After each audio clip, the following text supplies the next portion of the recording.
And hello to anyone that's watching this morning via the live stream. Welcome to you as well. Our session this morning is entitled Leveraging the Wisdom of Residents, Family Members, and Staff to Prepare for the Coming QAPI Regulation. And Marilyn, Reierson, and I, my colleague here today, we have had the good fortune to be working to improve quality in long-term care for many years, and we're excited to share some of our lessons learned with you today. We will have several opportunities for you to talk to each other a little bit during the session and to talk as a larger group. So we really encourage you to be active participants and to share your experiences and wisdom throughout this session too. I think that will make for a richer session. As you came in the room today, you should have received a note tote, and please feel free to use that to take notes during the session. And we'll give you a couple opportunities during the session to fill in some action items that you want to remember to do when you get back to your organization. So hopefully you'll leave here with a few concrete things that you want to follow up on. And our slides will be made available after the session, so they will be electronic, so you don't have to be too diligent about taking a lot of notes. The objectives for our session today are shown on this slide. We're going to talk about characteristics of a culture that supports QAPI, and we'll discuss opportunities to involve residents and families in QAPI, and to promote engagement and commitment of your staff in QAPI. Our goal really is that you'll gain a couple of ideas, as I said, that you can take back and implement in your organization. And I just want to mention that a lot of our content today does focus on nursing homes, since this is largely about the anticipated QAPI reg that'll be coming out and is specific for nursing homes. But if you do work in other settings, I think you'll still find the content very, very applicable and relevant. Marilyn and I work for Stratis Health. We are an independent, nonprofit, private organization. We're located in Bloomington, Minnesota. Our mission is to lead collaboration and innovation in healthcare quality and safety. And we serve as a trusted expert in facilitating improvement for people and communities. Stratis Health is committed to working with providers across the healthcare continuum with special interest in long-term care, rural health, and health information technology. We work both in Minnesota and nationally to support quality improvement in long-term care. And I'll just tell you a little bit about two of the recent projects that Marilyn and I have co-led and that have informed our lessons learned around QAPI and leveraging wisdom from staff, residents, and families. First of all, we worked with CMS and the University of Minnesota to conduct a national demonstration project. We conducted the demonstration project in 4 states, California, Florida, Massachusetts, and Minnesota. And the purpose of the demo was to really learn what it takes for nursing homes to successfully implement QAPI. And based on what we learned, we developed tools, resources, and educational sessions that some already have been made available nationally, and quite a few more resources will be coming out. CMS has a website that where they place all of these tools and resources. And just a quick show of hands, how many of you have been out on the website, explored it a little bit, maybe tested a tool or two at this point? Okay, so I see a few in the room. Really encourage you to check it out. I think there's some great stuff out there that will help you. And the website will be included on a later slide. We also co-led with the Oklahoma Foundation for Medical Quality, our QIO colleagues in Oklahoma, and CMS. We served as one of CMS's national coordinating centers for the Quality Improvement Organization, or QIO program. And Stratis Health served as a national coordinating center for QIOs across the country to support them in working with nursing homes in each of their states. And we led a national collaborative called the National Nursing Home Quality Care Collaborative. And that was conducted by QIOs in each state, and then we led a national effort as well to support that. Over 5,000 nursing homes participated nationally, so that's about a third of all homes in the country. The aim was big and bold. It was to ensure that every nursing home resident received the highest quality of care, specifically to instill quality and performance improvement practices, eliminate healthcare acquired conditions, and dramatically improve resident satisfaction. And the foundation of the collaborative was built around QAPI. So QIOs worked with their nursing homes to really learn about and embed principles of QAPI.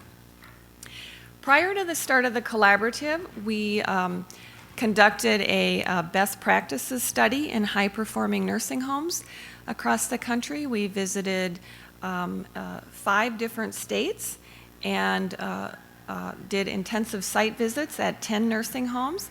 And we learned from the staff and leadership in those homes what they were doing to achieve excellent results. And we documented what they shared with us in the form of a change package. So this change package lists strategies, action items that any of you could pick up and take a look at and decide if you want to test any of those strategies in your organization. That change package is available on the Advancing Excellence website, so I encourage you to take a look at that too. Any of you participate with your state quality improvement organization in the national collaborative? Okay, great.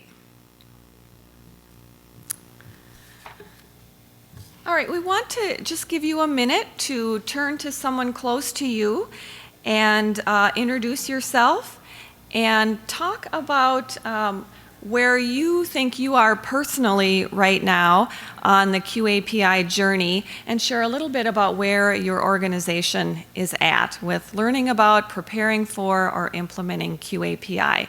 So just take a minute to connect with someone else in the room.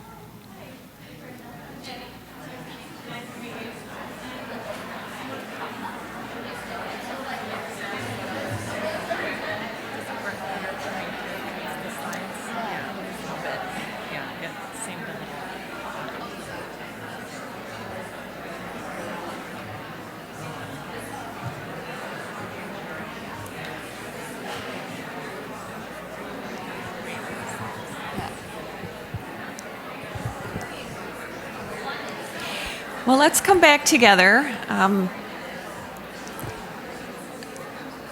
Thank you very much for sharing with some of your colleagues here. And we'll come back together. You guys are really awake and ready to go this morning. It's nice to see.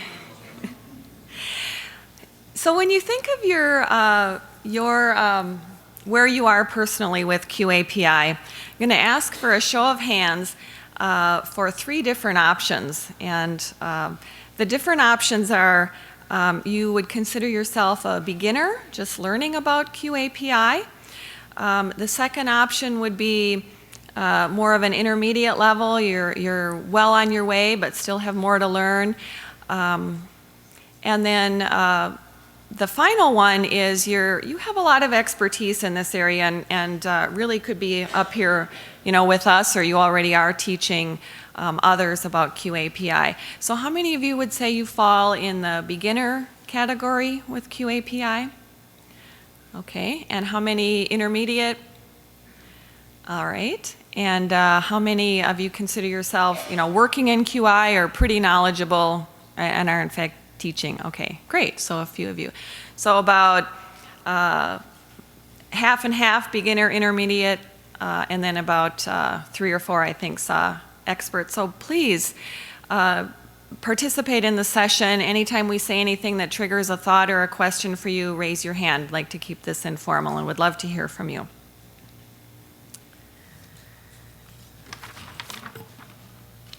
Okay. So I think all of you are familiar with Section 6102C of the Affordable Care Act that requires CMS to establish regulations in QAPI and to provide technical assistance to nursing homes across the country to help them develop best practices and comply with the anticipated QAPI regulation. This is all about intending to help nursing homes to continuously improve the care and services that are delivered.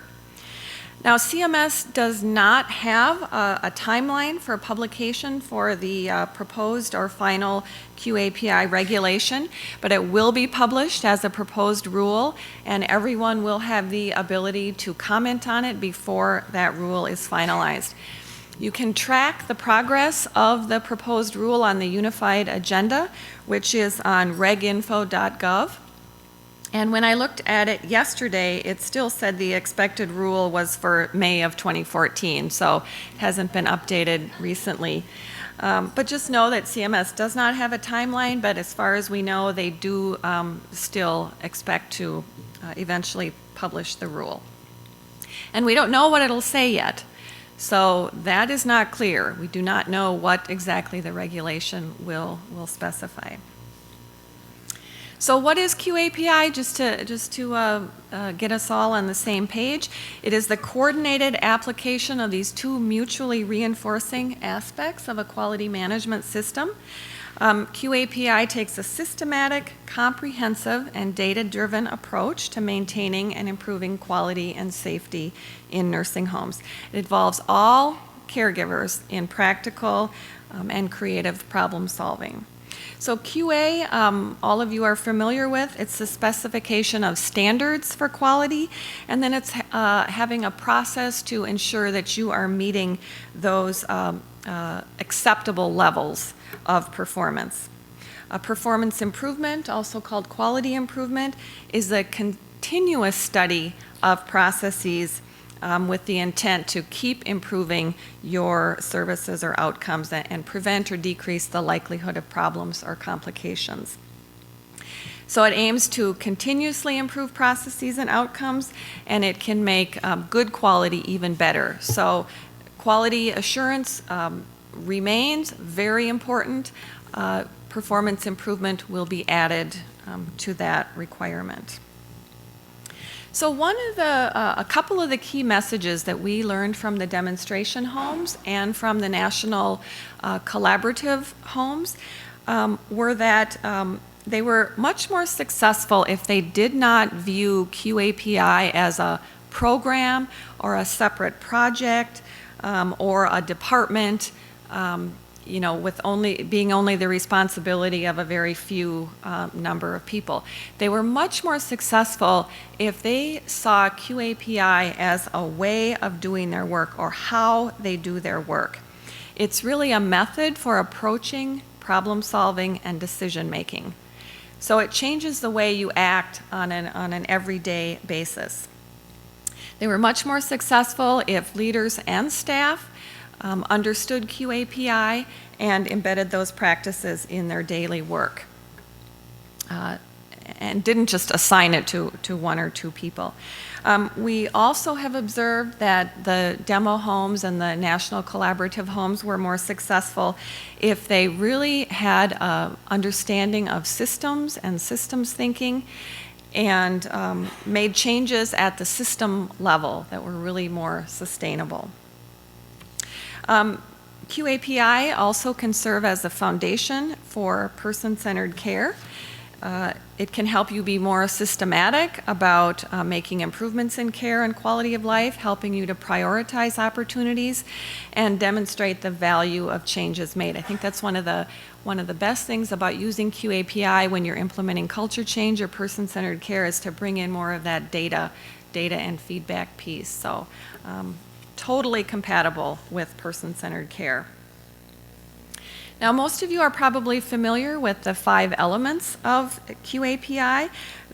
All 5 elements are implemented to support a resident quality of care and quality of life and resident choice. So in the next series of slides, we'll go through each of the 5 elements very briefly, won't read the slide, but encourage you, if you haven't already, to look on CMS's QAPI website and read the brief description of each of the 5 elements. It does a nice job of summarizing what the key components are. So on the series of slides that we'll go through, we've highlighted words that focus on getting resident, family, and staff input on QAPI, the focus of our talk today. So you'll see how often it comes up throughout each of the 5 elements. Design and scope means that QAPI should be comprehensive and include all care and services in your facility while balancing safety and quality care with resident choice. It's not just about nursing, it's not just about dining, it really involves every single aspect of the care and services provided by your nursing home. Governance and leadership addresses the expectation that the executive leadership of your facility is actively engaged and involved in QAPI. It's much more than just stating the commitments, but it really is real, visible, tangible support at all levels of the organization. It includes a systematic approach to gathering input from staff, residents, families, and other stakeholders. Element 3, feedback data systems and monitoring, addresses the establishment of systems for proactively identifying and using data to measure performance and opportunities for improvement. It involves organizations setting goals and benchmarks, so you have a picture of where you're trying to get to, and then really focuses on the ability to analyze, interpret, and translate data so that it's meaningful for you and you can take action based on it. Element 4 is performance improvement projects to improve care or services in areas that are relevant for your population, your residents, and PIPs are always specific to your nursing home based on the needs of your residents and staff. How many of you are conducting performance improvement projects? Hands? Okay, a few of you. And then element 5 is systematic analysis and systemic action. And this really addresses those 2 basic themes. It's around using a systematic or formal process for analyzing what is going on in your organization, such as using root cause analysis. And then it's ensuring that actions are taken to address changes at that system or process level. And Marilyn will be talking to you a little bit more about systems thinking and system analysis. It's all about creating real impact and long-lasting improvement as a result of your efforts in QAPI. And again, QAPI should be linked and not separate from all that goes on in your organization. So that was just a quick, brief introduction to QAPI. And I will turn it over to my colleague, Marilyn Reierson, also a program manager with Stratis Health. Hi, good morning. I guess we're next to the room that is finding humor, and so they're certainly having more fun than our topic, but hopefully you'll have fun as you work on QAPI at your organization. Want to talk just briefly about a culture that supports QAPI. You're all involved in improving culture at your own organizations through culture change, but a culture that supports quality is just slightly different, so we want to just at a high level talk about that before we really get into the meat of involving families and residents as well as your staff in QAPI. So when we talk about culture for this, it's really, thinking about the way that you do things in your organization, those deeply held assumptions and beliefs and values and attitudes that guide the life in your home every day or in your organization every day. A culture that supports QAPI, your culture can really negatively or positively impact the implementation or development of QAPI within your organization. And so we want to just touch on a few of the areas this morning that really will help you think about adapting your culture or moving toward a culture of quality. We want to talk a little bit more about systems thinking that Kelly mentioned. We want to talk about balancing the safety and choice for people living in your home, fairness and accountability for your staff, and empowering, supporting effective leadership within your organization and the role that that has with QAPI. So we'll look at each briefly. Systems thinking is really recognizing that everything is connected. So, you know, some of these terms sound a little jargony, but systems thinking is really just what most of us do all the time. It's how you think about one change, making one change, and how it impacts other areas. So when a change is made, obviously it's going to cause changes elsewhere in your organization, and so you might already be practicing using systems thinking but not calling it that. So if you make a change in your dining services area or dining times, obviously it has implications for therapy, for direct care staff, for a variety of different areas. And so just understanding that and thinking through the changes that, the changes in the system that will be impacted by one small change, that's systems thinking. So don't let it scare you that it's something new. You're probably already using systems thinking. Another way to visualize systems thinking or think about it a little bit differently is through the model of the iceberg. And it really, systems thinking helps you look below the surface. So sometimes leaders or any one of us can look at a problem and see just the surface issue and try to resolve just that issue. And if we don't look at deeper what's going on at the foundation or the base of the iceberg, we're really never going to solve the problem because we're just continuing to chip off the top of the iceberg. So it's really thinking about things in a broader perspective, maybe using some root cause analysis. Is anyone using root cause analysis in your organization? So that's really one way of helping you get at systems thinking, is really to use tools like that. The next area is balancing the safety and choice. And this is an area that I know, especially as you're all involved in culture change, that you want to balance that. You want to have resident choice, and sometimes that might conflict with what is in your mind as far as a safety convention or what you know about safety. And so we just want to mention that you, of course, want to have those conversations with residents, staff, the care team, and you want to have those, anytime there's a safety concern, you want it to be based on evidence, not just fear or gut assumptions of what a safety choice might be, but to talk through the care team, the residents and family, really listen to what they have to say and what is important to them, document all of that, and really try to get to yes so that you can honor their choice. We had the opportunity just a couple moments ago to talk with Karen Shaneman, who sounds like she's working on a really cool tool to help document that process.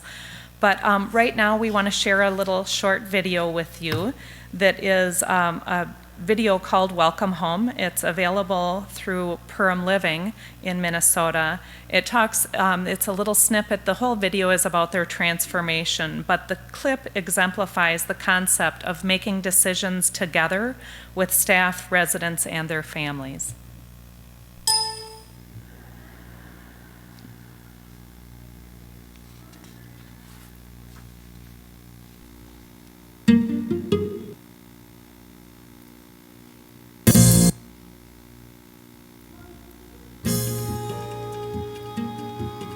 One of the things I like best is because I can make my own decisions most of the time. Yes, I like that part very much. Sure, sound.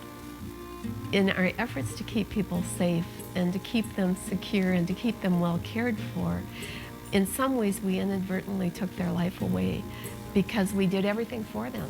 So much of what's life for us is the ability to continue to take risks. that ability to make decisions, even though it may not be the right and the best thing. You and I do it all day long. And so we had to start thinking about, if that's the way we feel, then we have to assume that our elders feel that way as well. And I know when my mom first moved here, I have to say, and I know this might sound a little wild, but she was concerned that she couldn't have some of the things that she was used to. And in the evening, once in a while, she likes to have a nightcap. And when she moved in here, and they said, oh, no, that's fine, you just ask us, and we will, it is like home if that's what you're used to having. And we'll be happy to do that. So I know on occasion you do that, not very often. We call it intervening at the lowest level possible. We only add the services that they really need and want, and let them have a lot more control and a lot more doing things for themselves. Is there anything else that you can think of that you need?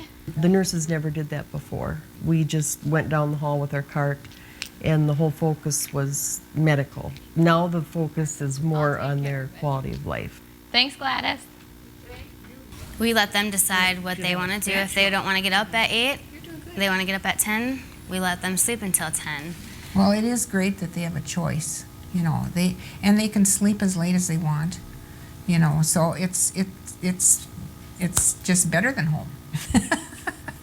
I'll go ask, is there anything special you would like? It says, oh, I love Doritos and what do you call it? Salsa. Salsa. So now he gets his Doritos and sour cream and salsa and a beer in the afternoon. I says, I like pickled herring. They hate it in there, but I got it. We are letting them be them, but we're only assisting them in the areas that they cannot manage on their own. We have quite a few of them that like to do their own things. It just gives them a sense of joy because they can still do it, but yet they are in a helpful setting. The challenge for the staff then was how to work the resident schedule into the work of the day. The key, though, was to do the universal worker. So, thank you, sound guy. We have 2 more videos, so hopefully we'll be back on track for that. Sorry if you weren't able to hear. We can provide a link to the videos in case you want to use them in your own organization. But the key message there is really around balancing that safety and choice and trying to get to the yes answer to be able to honor the resident's voice. Another part of the balancing act is around fairness and accountability. And this is something that traditionally in our nursing home world is a little bit challenging. But for QAPI to be successful in supporting quality of care and quality of life and safety for residents, everyone in the organization needs to be able to feel safe to share mistakes, to be able to talk about complaints, concerns, or potential risks.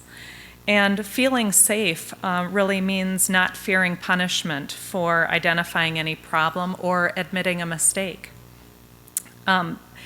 With QAPI, it's important to note that we're not throwing accountability out the window.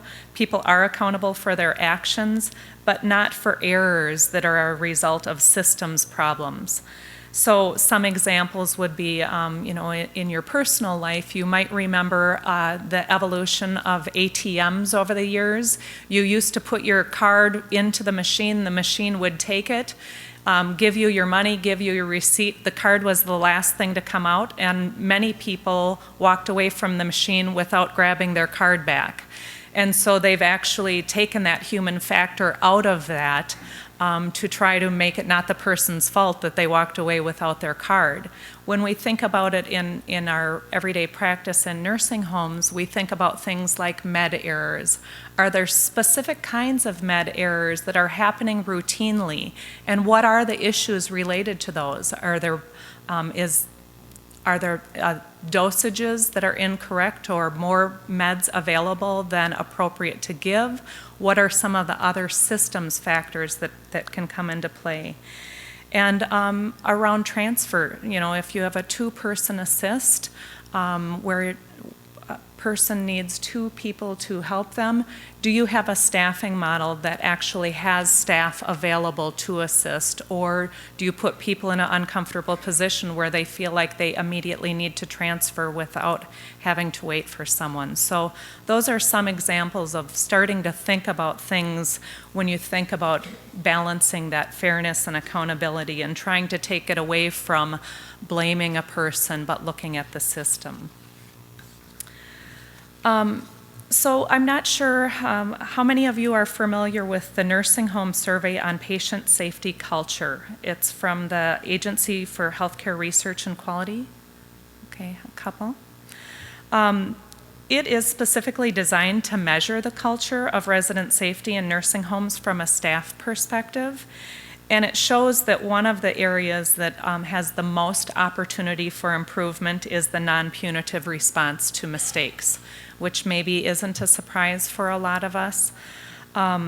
It actually is about 50-50, but only 51% of the about 16,000 nursing home staff who completed the survey agreed with the statement that staff are not blamed when a resident is harmed and are treated fairly when they make a mistake and feel safe reporting their mistakes. So the other half doesn't agree with that. They don't feel safe. So that's pretty staggering. In addition, the same survey results are broken down by job title, and there's an interesting trend in that often the administrators and managers rate items more positively than direct care staff. Is that a surprise to anyone? This table actually compares how the administrator and managers rated items compared to nursing assistants. So the first item on here is my supervisor listens to staff ideas and suggestions about resident safety. Administrators or managers say 91%, and nursing assistants 73%. Another one is management listens to staff ideas and suggestions to improve resident safety. Administrators and managers think 87%, and nursing assistants think about 59%, or agree with that at 59%. So I guess leaders sometimes have rose-colored glasses on, which sometimes is a very positive thing. But it is really important, or a caution, that within your organization, when you think you know how staff feel, maybe take a step back and ask or talk to them a little bit more. Try to do a little bit of a personal reality check on how you know what the culture really is, or how you know how people really feel. Also, with fairness and accountability, the balance that is between that stimulating the learning and maintaining the accountability is crucial. You want people to continue learning, have a continuous learning organization, but you want to hold people accountable for decisions and actions. So it requires you to distinguish between behaviors that warrant punishment, or distinguish between errors versus reckless behavior. So intentionally causing harm, intentionally putting residents or coworkers at risk by not following a certain process, doing that intentionally or divisively, very different than unintended or errors. Really talking to those closest to anything involved, closest to when an issue happens, talking to the people closest to that situation and leading with questions to gain understanding. So what happened, or how did that happen, versus who did that? That blame and shame we want to take out of it, but really to try to dig deeper and gain the understanding. And not to draw any assumptions, really, again, to talk to everyone involved. So obviously, unwritten and crucial to this is excellent teamwork and communication that are needed to address system issues and make those improvements at the system level.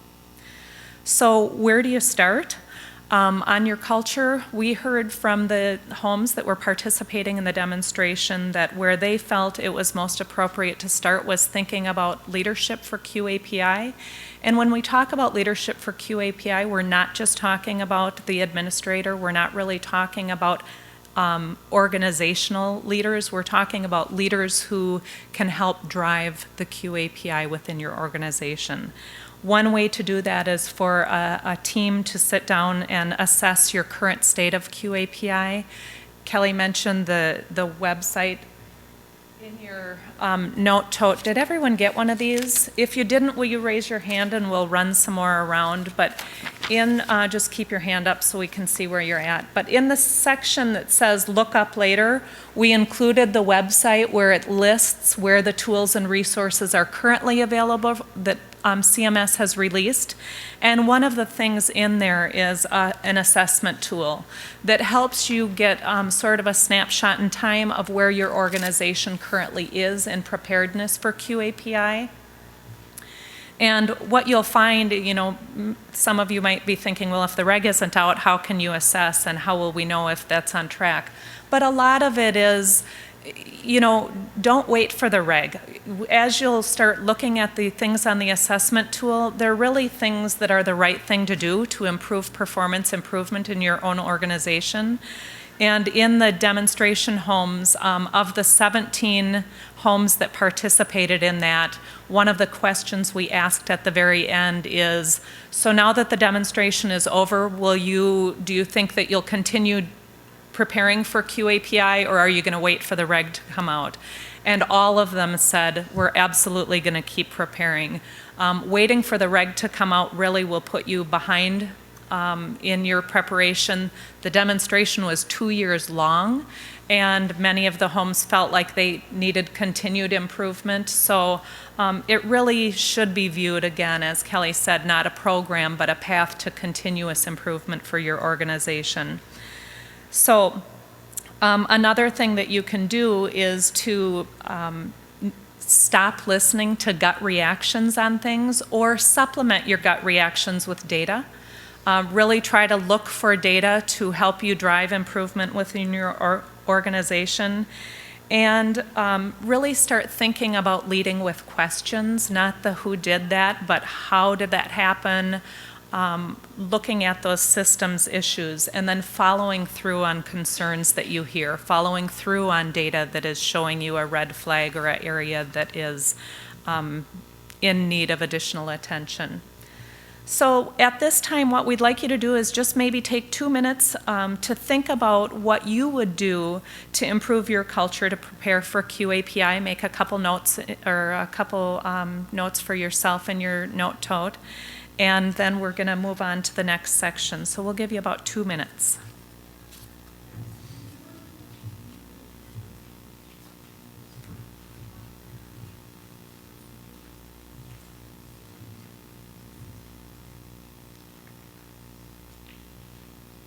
And if you want to share with your neighbor or talk about it, totally fine. Sometimes it triggers actions that you might want to take.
Would any of you be willing to share what you jotted down? An action that you're going to take to improve your culture to support QAPI?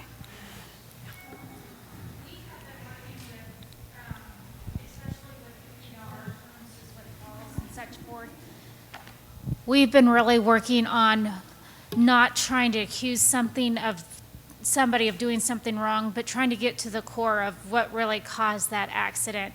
Trying to ask, questions of all the staff that worked with that person, that resident during the day, and to realize, get the staff to start thinking that maybe this isn't something that somebody did wrong. Maybe it's a process or something we haven't done or identified with this resident to make this resident not fall, for instance.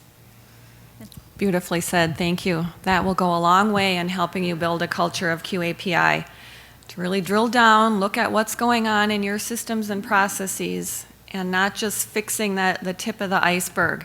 That's the kind of change that is really not sustainable and does not address problems in the long run. Anyone else? Okay.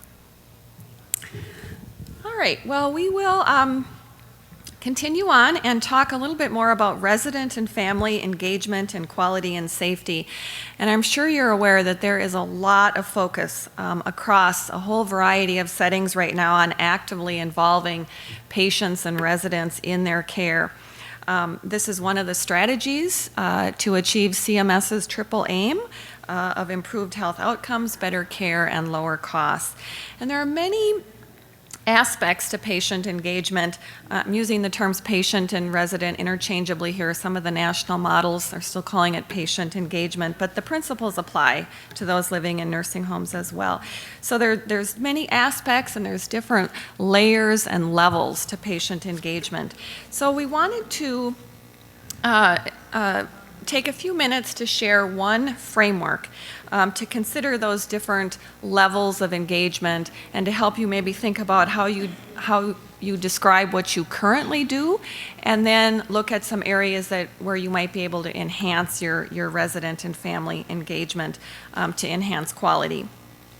So this framework, and again, it will be available in our slides online, it was adapted from a framework that Kristen Carmen and others developed and was printed in Health Affairs in 2013. So we've adapted their model slightly for nursing homes.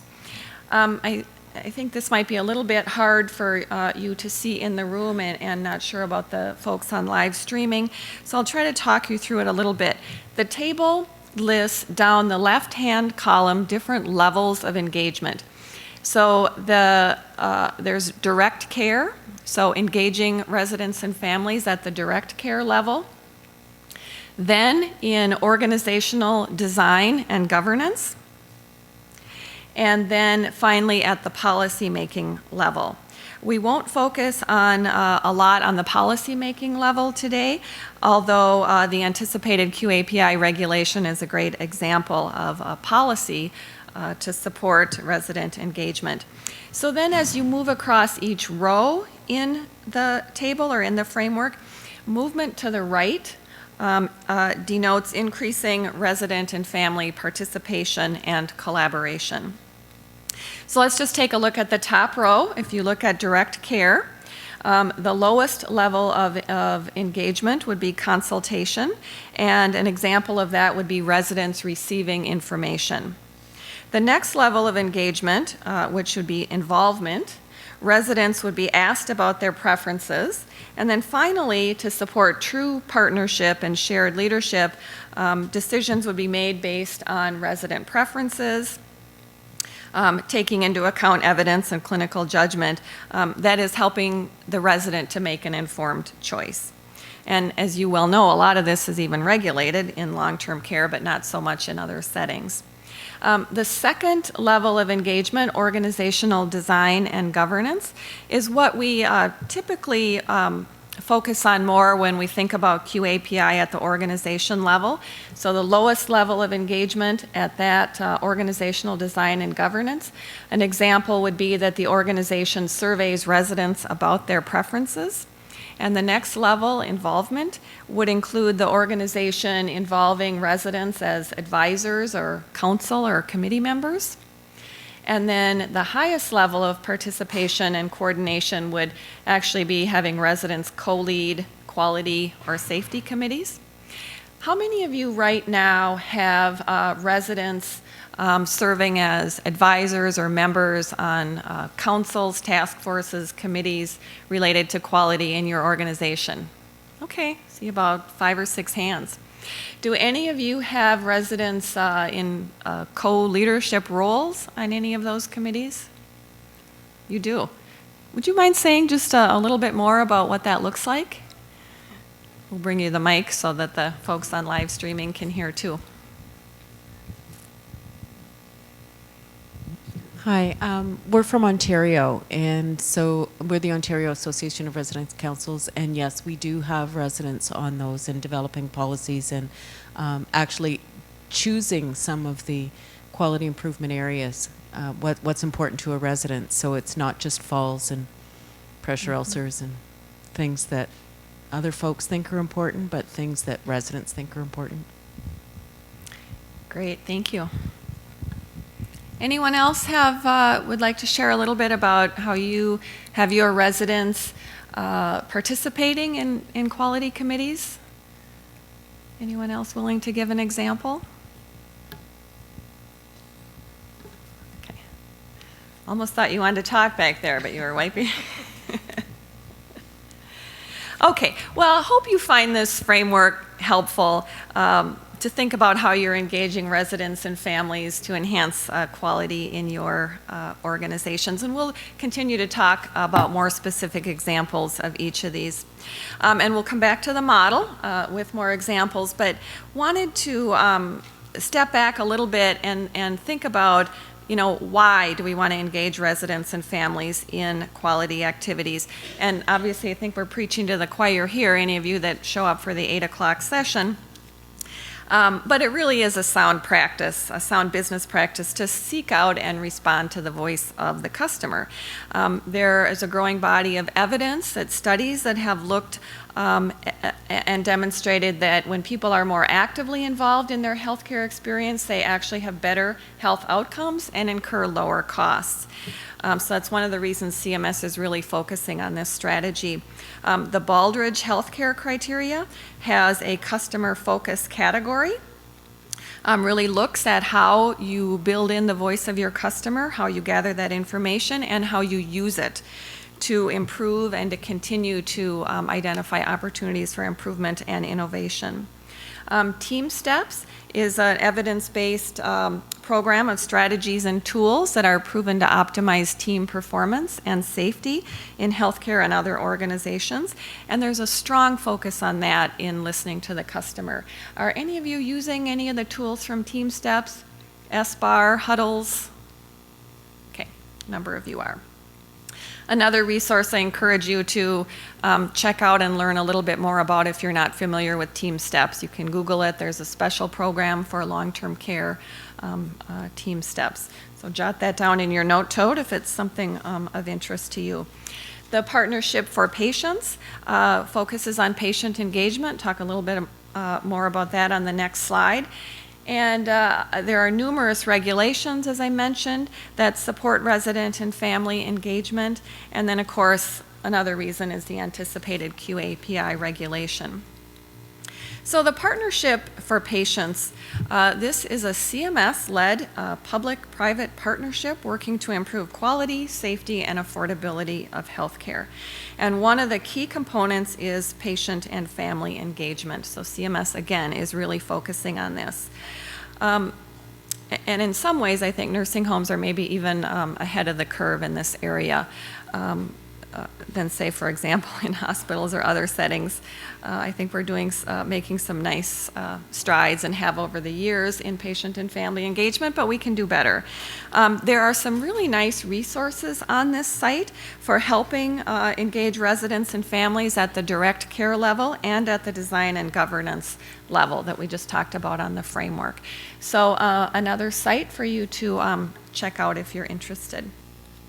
The regulations, these are just a few of the regs that support resident choice, person-centered care, engagement and quality, certainly at that direct care level. And there are more too, as I'm sure you're aware, 279, 280, the CAS, care planning regs also have you bring in the voice of the resident. So now we just want to show you a short video clip. Again, still on the topic of why engage residents in quality activities.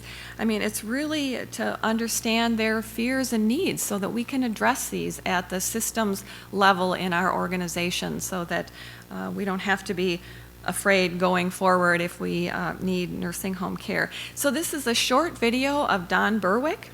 I'm sure many of you recognize him as one of our national healthcare quality gurus in this country, and he's known internationally. He led the Institute for Healthcare Improvement for a while, and many of you will probably remember that he served a recent stint as a CMS administrator. So as you listen to him, maybe substitute the word patient for resident, and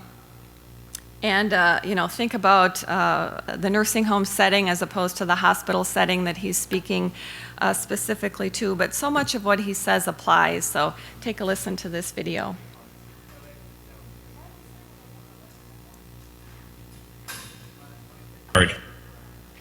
Against them. What chills my bones is indignity. It is the loss of influence on what happens to me. It is the image of myself in a hospital gown, homogenized, anonymous, powerless, no longer myself. It is the sound of a young nurse calling me Donald, which is a name I never use. It's Don. Or for her, maybe it's Dr. Berwick. It is the voice of the doctor saying, "We think," instead of "I think," and thereby placing that small verbal wedge, the pronoun "we," between himself as a person and myself as a person.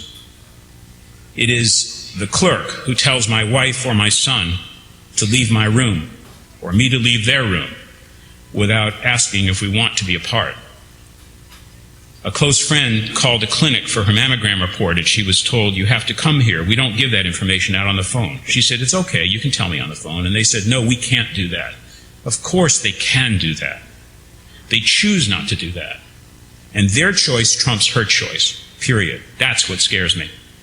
It scares me to be made helpless before my time, to be made ignorant when I want to know, to be made to sit when I wish to stand, or to be alone when I need to hold my wife's hand, or to eat what I do not wish to eat, or to be named what I do not wish to be named, or to be told when I wish to be asked, or to be awoken when I wish to sleep. You can call it patient-centeredness if you choose, but I suggest to you this is the core. It is that property of care that welcomes me to assert my humanity and my individuality and my uniqueness. And if we be healers, then I suggest to you that that is not a route to the point. It is the point.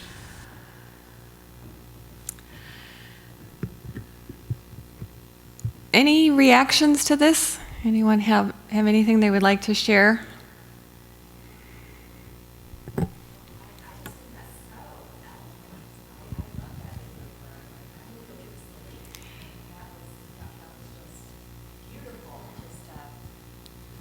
He talked about how it really feels and put it in such a nice way that really makes you sit up and go, yes, that's why we're doing this, because we don't want to be told when we want to choose. Yeah. I agree. I think he reflects what a lot of us think or fear. Just as Carter Catlett-Williams said yesterday in the opening plenary, there's still a lot of things we can do better at in long-term care. There's still a lot of things that make us feel dehumanized and that are affecting our health and outcomes. Yes? Just another thought about if we change our mindset, if we say to ourselves, we presume that we're going to engage a resident rather than not engage a resident, then it changes the whole picture. And by engagement, I mean even if you're just having them in the room, even if they're not able to contribute verbally or give their choice, but having them in the room makes a difference, whether it's through education or whether it's whatever you're doing. It's a constant visual reminder, if nothing else, that we're in this business because of the residents. We're not, that's why we're here. Okay? Yeah. I love how you said that. Thank you. Yeah, and we'll talk a little bit more about that in a few minutes, but even if your residents might have some cognitive impairments, there are still lots of ways to bring in the voice of the resident and the family, and even just having them present. Perfect example. Okay. So back to the framework, the next couple slides, we're going to give some more examples of how to engage residents and families at that direct care level. Moving across the continuum to denote increasing participation and collaboration.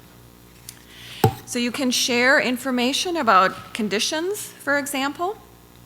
An example of tools and resources for this are on the Advancing Excellence website. The different goals, a lot of them have consumer fact sheets, for example. So that's the kind of thing, the more information that you can give will support resident and family engagement at that direct care level. It's all about building relationships, those one-on-one relationships between resident, family, and consistently assigned staff. That's when you can really make those good observations about how's it going, what do we need to do better, what does that resident and family need, how can we proactively attend to their preferences. Of course, you can ask them, and then make sure you have processes in place to listen, observe, and meet residents' needs. True partnership with patients or residents with regard to clinical decisions is to have a shared decision-making model. So this is kind of another buzzword or terminology out there. It's really an approach that aims for clinicians and patients or residents to partner in making treatment decisions. And in the true medical model sense of shared decision-making, it works in those when complex medical decisions are needed, when the best option is not always clear, for example, back pain. But there's lots of conditions that our nursing home residents have where shared decision-making is perfectly appropriate. And then, very importantly, with QAPI, it is key then, once you have that engagement and are listening to your residents and families, to have those processes in place or be able to put them in place so that you can satisfy their preferences and expectations. It's all about implementing person-centered care, person-directed care, developing a plan of care with the resident and family, and following that plan of care. Went to a nice session yesterday that Barbara Bates did that focused on developing a plan of care by really listening to the resident and family. So I encourage you to check out those slides from her session if you didn't attend that yesterday. All right, we want to show you another short video clip. This is about Bill Turley, a resident at the Villages of Southern Hills in Tulsa, Oklahoma. And it's just a nice demonstration of engaging the resident in decision-making and also of an example of a performance improvement project.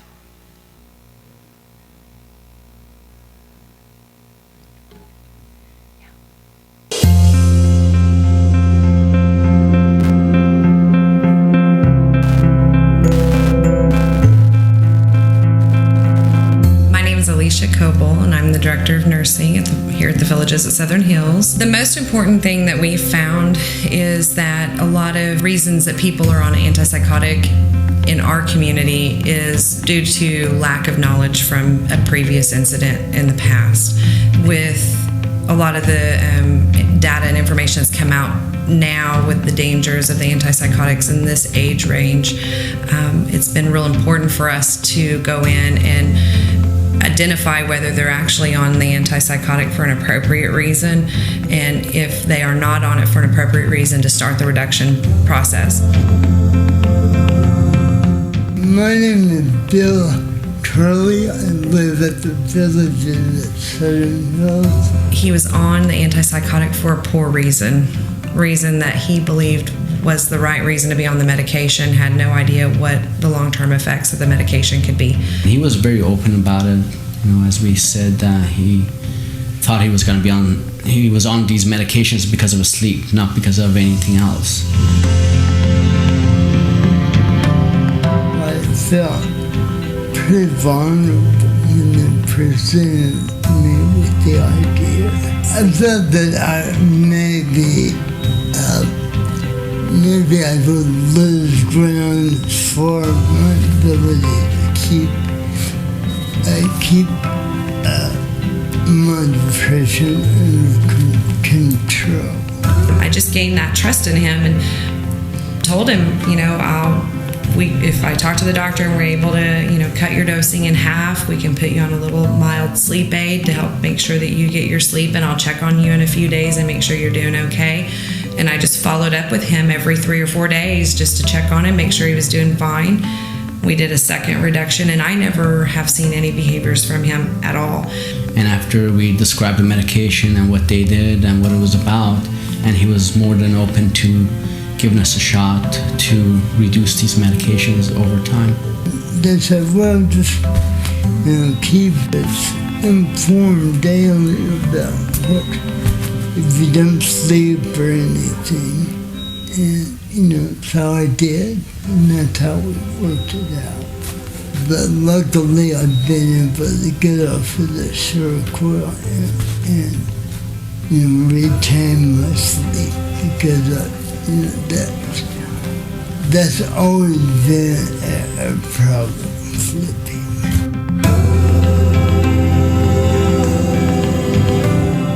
We've been very successful with him. He has not had any behaviors. We haven't seen any behaviors when he was on it, and we haven't seen any with him being reduced off. So it's been a real good success for us. The results have been great. He's more active, he's more alert. Seems like he's more happier and enjoying himself more than anything else. He has a trike that he rides around in our outside foyer area. He plays the trombone, he plays the piano. I just found out today he plays the harmonica, and I didn't even know that. I like being involved with projects, and so that's really important.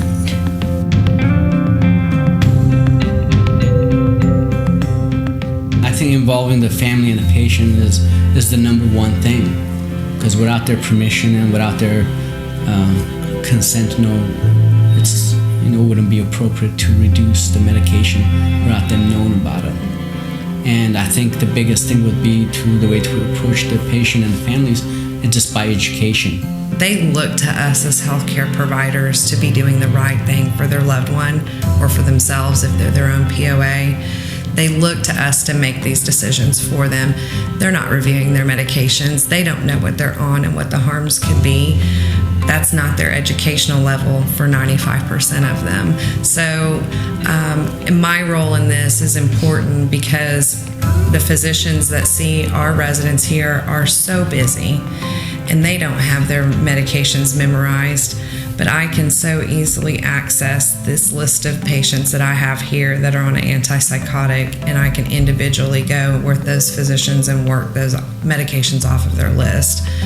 Pretty much everyone I've spoken to, once you nail it down to the facts of why it's so important to be off these medications for long-term use, I haven't met a lot of resistance.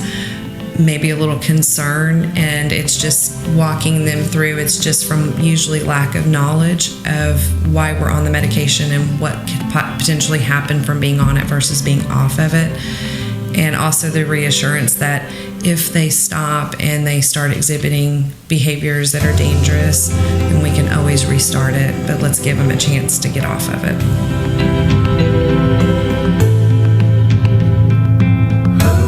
He's an awesome man. He's very smart. He has a lot to live for, and he has a lot to teach us. And that's the thing that patients need to know, that they really have to be proactive in getting what they need. And every system is imperfect. And at times when some needs are not getting met, and you have to, take charge and get, and make sure that they know.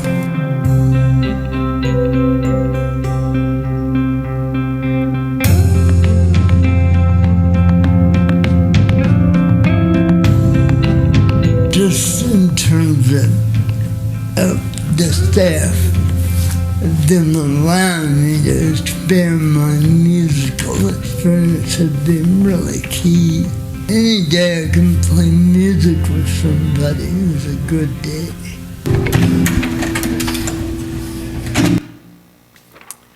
Okay, any reactions to that video? Anyone would like to share?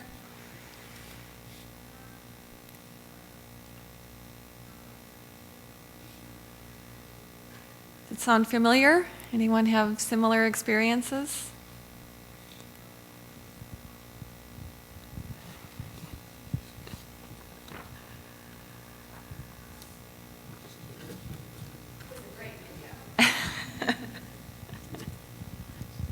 Yeah, it's a nice example that was developed by the Oklahoma QIO, one of the homes that participated in the national collaborative. So we're grateful to them for making that and sharing Bill's story.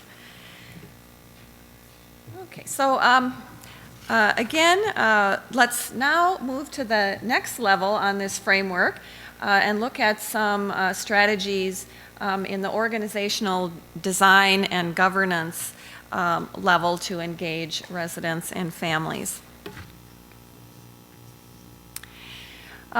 This is what we saw in the demonstration and in the National Collaborative, that organizations provide information about their organizational quality and safety activities, about QAPI in their organization, what that looks like. They survey their residents and families about their experience and then have ways to look at those results and act on them. Again, involving residents or families on council or committees, and then the co-leadership of the councils. So in addition to residents and families being involved in more formal committees or councils or task forces, there are any number of ways that we saw nursing homes engage their residents and families. You can see all these different examples on this slide. They also use things like newsletters and quality reports, all aimed at helping the residents and families to understand what QAPI means in their organization. I think they were creative, used different methods, they tested out different things to see what worked, but really just underscoring that communication demonstrates caring and respect and will engage people in your quality activities. If any of you do, or I know some of you do, but if any more of you are interested in having residents or families serve on committees or task forces, there's a great resource. It's listed on the very last slide of our presentation, or one of the last slides, and it's from there's a toolkit available on that has good information on if you're going to bring residents or families onto various committees. It will help you think about how to help them be most effective, how to prepare them to participate, what to think about before the meetings, tips for successful engagement during the meetings. So I encourage you to look at that. There's some great examples and tools in there to help you do that. The next 4 slides share some ideas for how to educate your residents and families about QAPI so that you can more effectively engage them. And when you think about how you're going to educate residents and families, think about how you're going to discuss how QAPI can improve quality of care and quality of life. How will you describe that to them? Explain how QAPI works and describe their involvement in QAPI. You'll might want to share your vision of QAPI. Here's an example of some wording around a vision for QAPI that might be effective with residents and families. And then share how they can be involved in supporting improvements. It really gets down to creating a culture that is welcoming and inviting and responsive to their ideas and concerns, invite them to participate in different sessions. You really want them to know that you want them to speak up about quality or safety issues. And you want them thinking about how can you do things better? How can you make things better for them? And they can complete any surveys that you request. This slide is just an example. It's a little hard to read. I think if you download the slides after the session, you'll be able to read it pretty clearly. But it's an example from one of the demonstration homes. They had a meeting with residents and families to introduce QAPI in their organization, and they developed this handout and used it as their talking points for residents and families. So if you're looking for something like that, here's an example that you can build from. Just as an example, another home in the QAPI demonstration developed a fairly lengthy QAPI manual. I think it was actually about that thick when all the pages were printed out. And their initial idea was to have all of their leaders and staff go through this manual, and then they thought, okay, we're going to have residents and families do this as well. Well, how do you think that went? It didn't go over so well with the residents and families. They really did not want to be reviewing a great big manual, so they trimmed it back and pared it down what they shared with residents and families. But the idea is to test out different ways of sharing information. So I want to get back to this question just for a few minutes. Some of you might be thinking, well, all of this about engagement is well and good, but what does it really look like when you have some residents with more severe cognitive impairments or forms of dementia? How do you really engage those residents in quality activities in your organization? If any of you, I'm sure you've thought about this, so what are some thoughts that come to mind for you on how you include this important group of residents?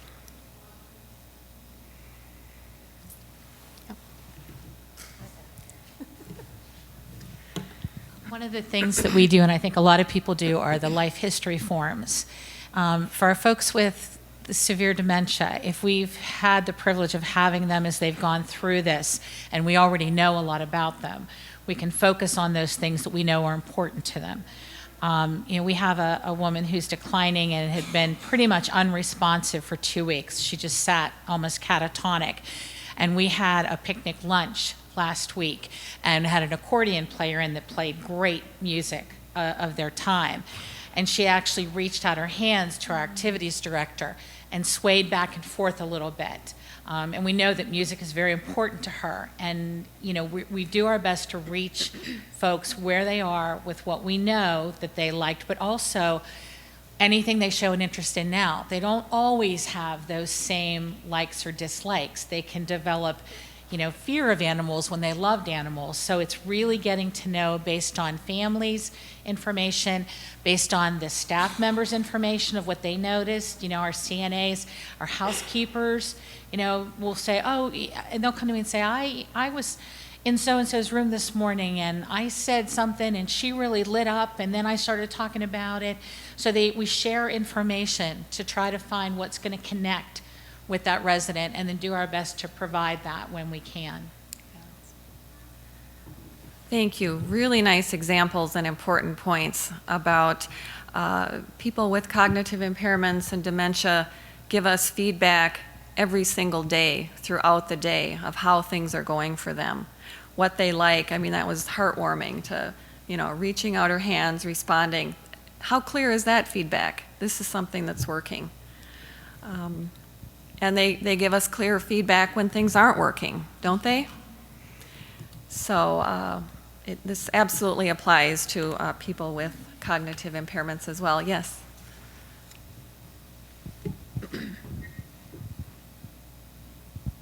Hi, my name is Bertina. I'm from Colorado, and I'm an activity director. I have developed a program, and it's a safety wellness program for our residents. It's a nursing facility, so I have a lot of dementia residents in there. And what it's based is once a month I call it the safety wellness program, which it includes dietary comes in, therapy comes in. They talk about the safety of swallowing, why we have residents on thickened liquids, and why we have residents that are just regular liquids. Some residents get upset why they have to have that kind of drink and why they can't have regular. So when they come into that meeting, they know, and we explain to them the safety of it and why they're on it. We talk about walkers, the safety of walkers, how to use a walker. Remind them how to use their wheelchairs, lock your wheelchair, what the pads on the floor are mean, and why some beds have pads on the floor when they're lower down, you know, for the risk of falls. So it's become a great turnover with residents. I have about maybe 25 residents in there that come in there and have millions of questions that they just don't ask the CNAs because the CNAs are so busy, housekeeping is so busy, sometimes therapy is busy to go in there. So at the end of the meeting, we usually have about 6 to 7 residents that complained about broken brakes on their wheelchairs, the walkers are not working, the wheel goes to the right when it should have gone to the left. So it's been a wonderful program. It's been great. Okay, that is another really nice example of engaging residents and families at that direct care level of sharing information and answering their questions.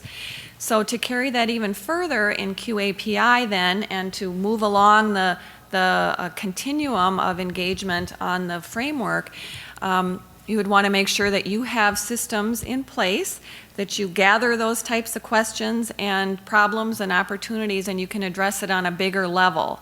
So to try to prevent those problems from recurring.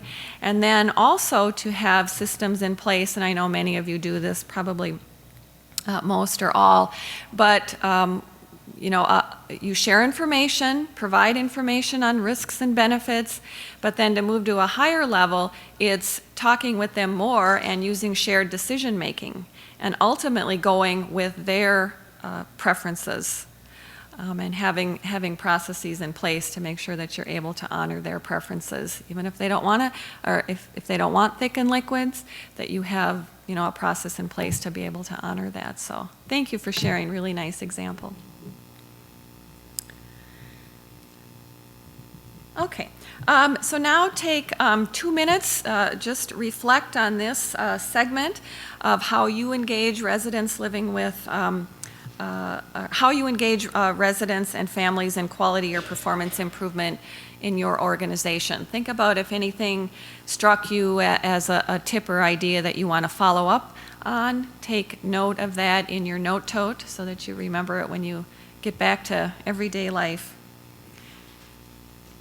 And then feel free to chat with your neighbor too, if you're looking for ideas or suggestions.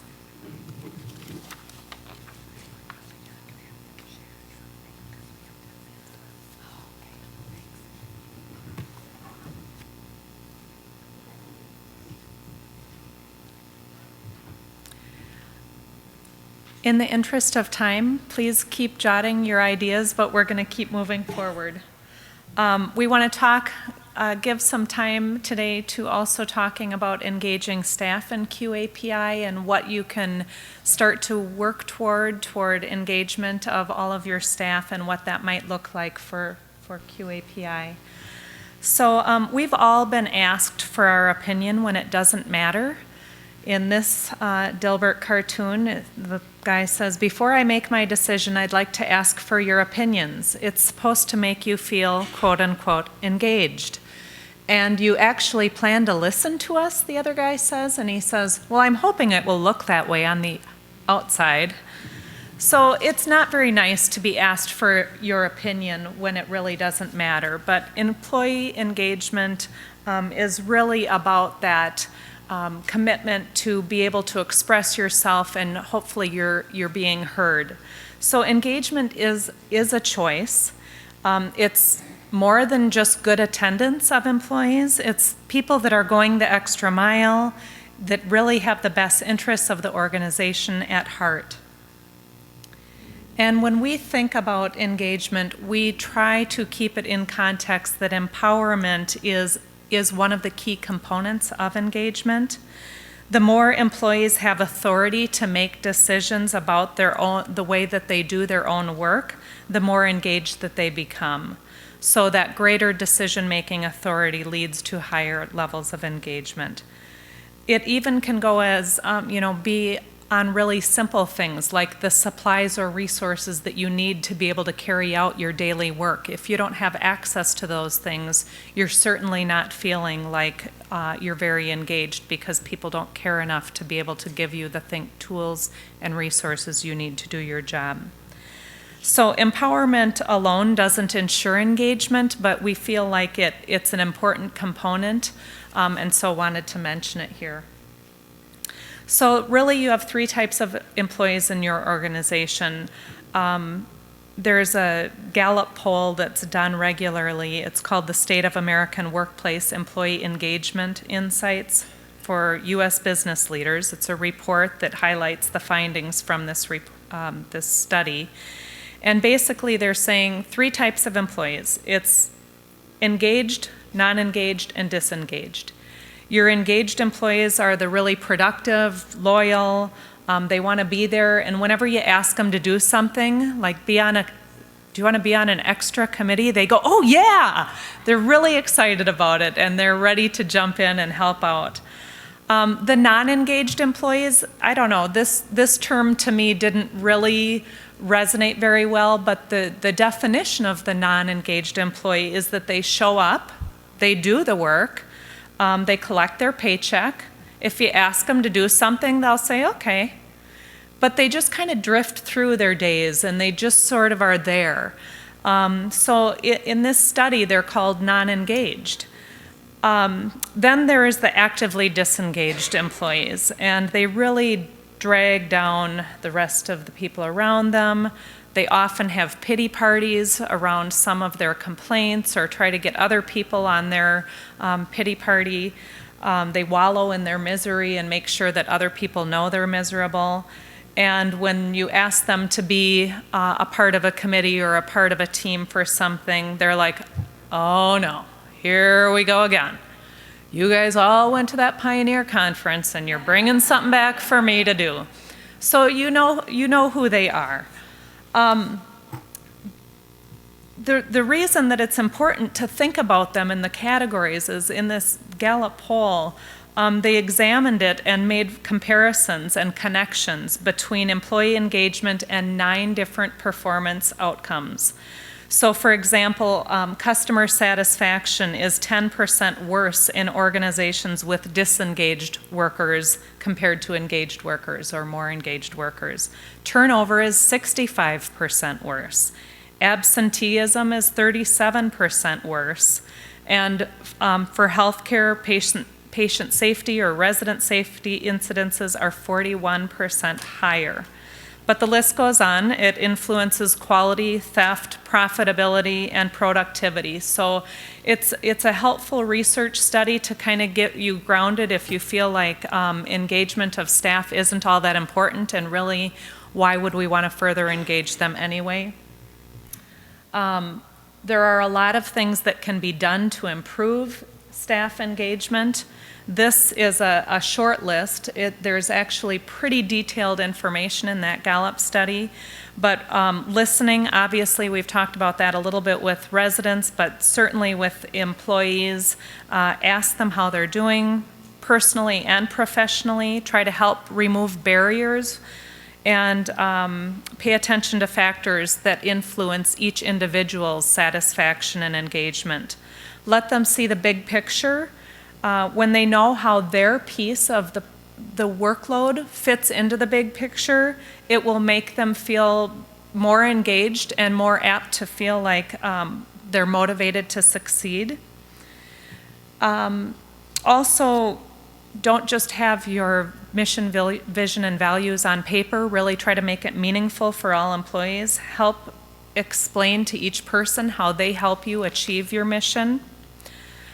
Streamline the workflow. So what we're talking about here is with QAPI, instead of it being one more thing, let's think about what we can stop doing right now. What can we stop doing in our organization that doesn't make sense to us?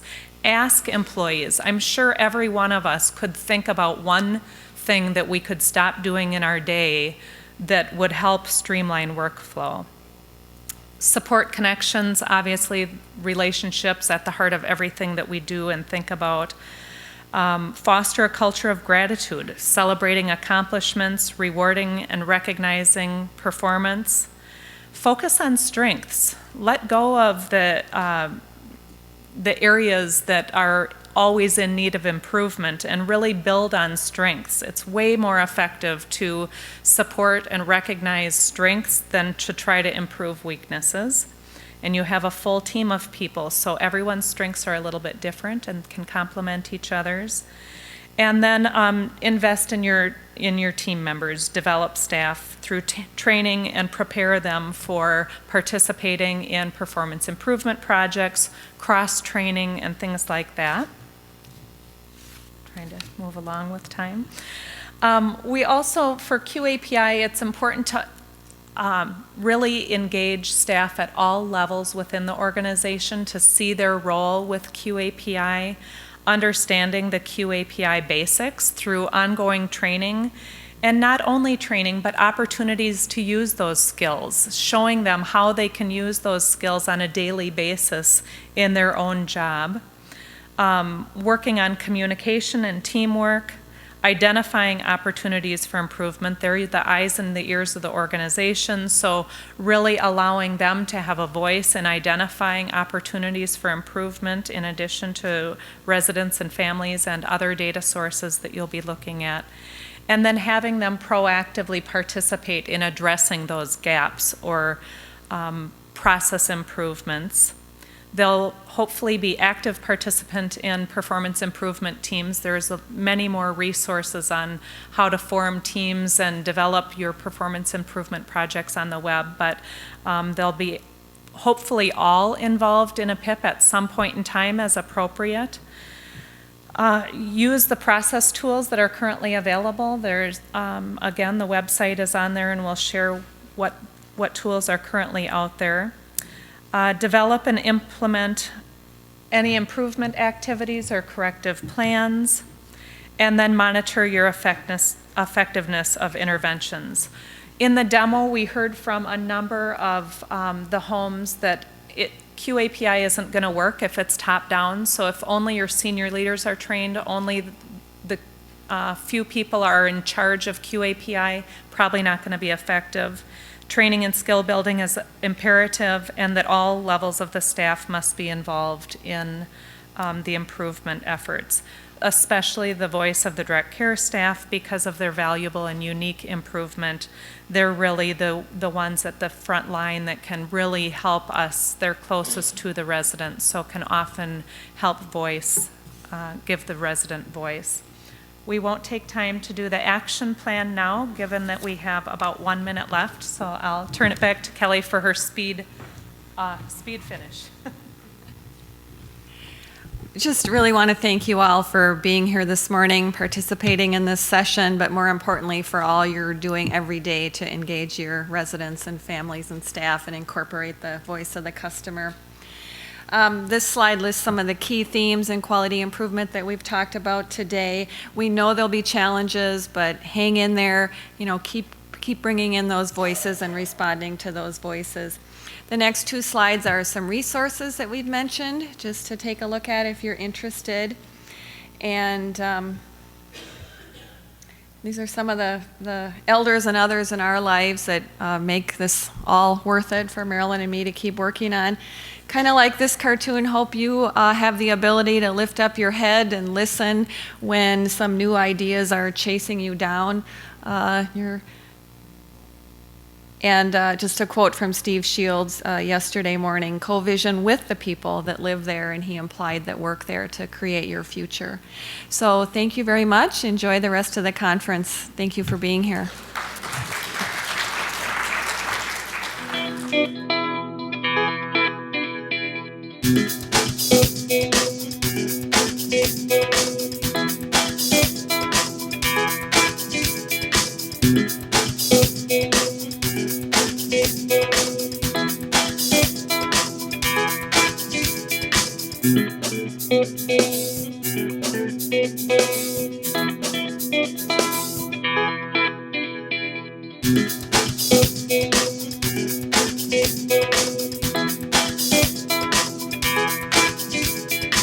Thank you.